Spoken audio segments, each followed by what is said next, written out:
Hello YouTube, I'm here with part 4 and hopefully the final metal vinyl collection. So okay, this next band shouldn't need any introduction because even if you're not a metal fan, I know you've heard of this band, and this was when they were at their greatest. This was when a certain bass player, who in my opinion is one of the greatest metal bass players that ever lived, was still raging and going strong. This is Metallica's Kill 'Em All record with Cliff Burton still on bass. This was shortly before he died. I think that he died unfortunately in a bus accident, I think in 1986, something like that. But he died right at the release or past the release of Ride the Lightning, best I remember, because best I remember it was Metallica's Kill 'Em All, Master of the Puppets, and then Ride the Lightning. Thank you, yeah, so I'm thinking so anyway. Don't quote me on that because, like I said, I haven't dug into the history of metal that much since I was a kid, you know, and haven't had much time to do it anymore. But unfortunately, Cliff died at a very young age, and you know, no, he can't be replaced in my opinion. But definitely, if you never heard of Metallica's Kill 'Em All, definitely check out this particular record because, okay, my favorite albums by Metallica, let's see. Kill 'Em All, of course, would have to be my first pick because it's just a strong, great record. Second would be Ride the Lightning. Third would be Master of Puppets. And fourth would have to probably be the Black Album. In my opinion, after Injustice for All, Metallica went downhill. You know, Load and Reload were just not my cup of tea, but Metallica's Kill 'Em All, anything in the 80s and early 90s was great by Metallica. And unfortunately, you know, everybody's like, well, what about Death Magnetic? And I'm like, no. You know, you want to hear vintage Metallica, go by Kill 'Em All or, you know, Ride the Lightning or any of them besides, you know, the newer stuff. Okay, this next band is a really great band, and this is the band that got me into more heavy metal music, and it's one of my favorite bands, and this is Merciful Fate's Don't Break the Oath. This is not my favorite album, but my favorite album's over there. But this is Don't Break the Oath by Merciful Fate, an original pressing. And if you're going to listen to this album, check out anything by Merciful Fate, because usually everything by Merciful Fate is awesome. You know, for the 80s. But if you're going to check out this particular record, let me give you some songs that's off of it. The Oath is really good. Gypsy's awesome. Come to the Sabbath is great. A Dangerous Meeting is like a prelude to the songs. But I'm pretty sure it's been a while since I listened to this. But definitely a great record. If you're going to check out any of those songs, check them out. And they're all from Don't Break the Oath. This I just got for history because it's an actual original pressing of the record. And you can never go wrong with it. And I mean, you know, how many people, you sit there and you think when you're playing a, you know, vinyl record on your turntable, how many people listen to this record before me? And I mean, just a lot of history. And of course, that record is Kiss Destroyer.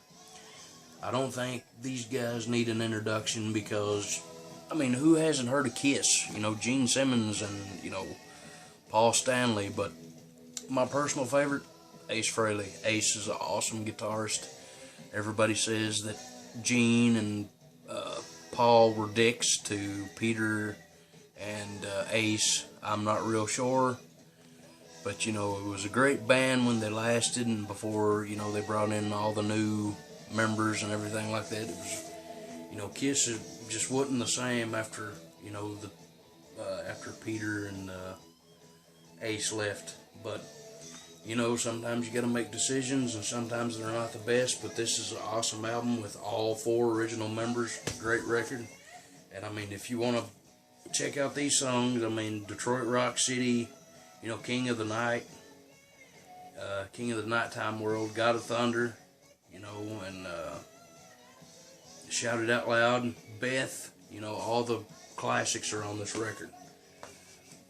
Alright, next record, kind of an obscure band called Rogue Male, and this is called First Visit.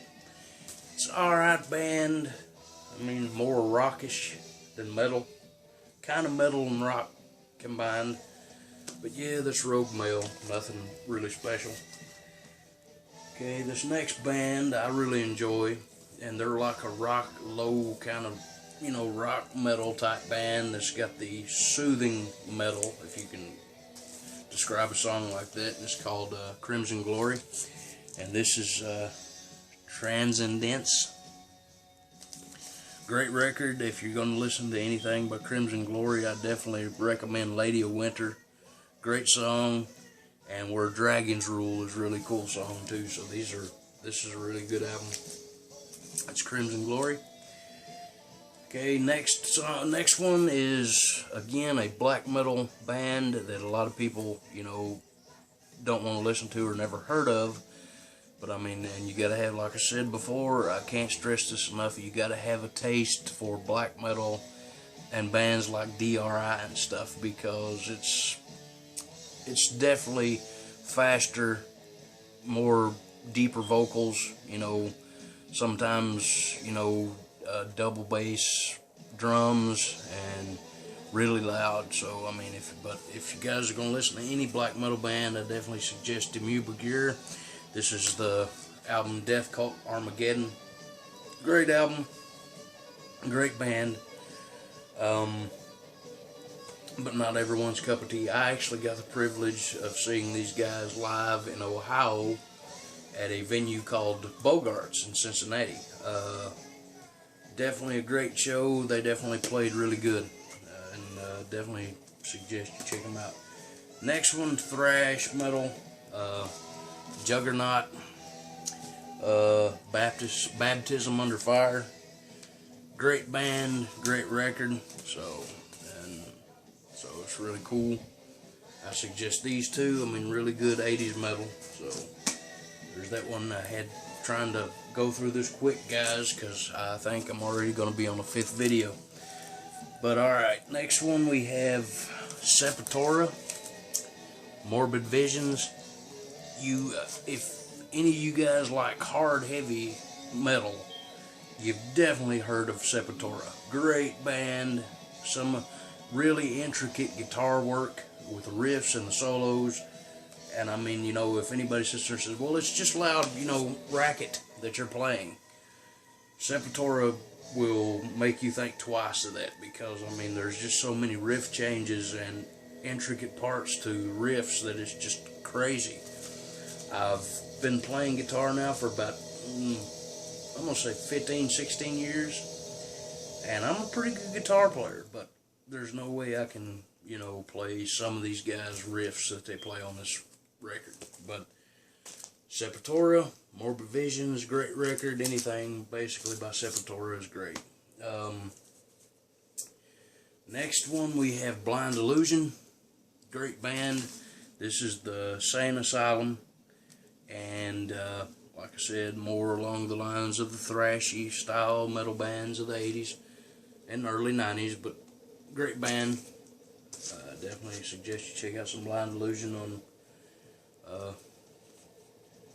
YouTube. Next band we have Vendetta and Go and Live. You know, 80s rockish, metalish style riffs and vocals.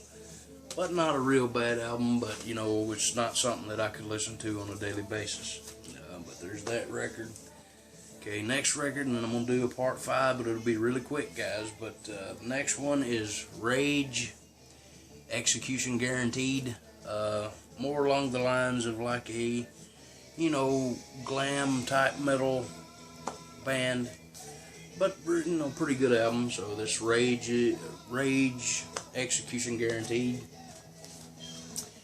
Okay, and I don't know if we got time. I'll do one more and then shut it off.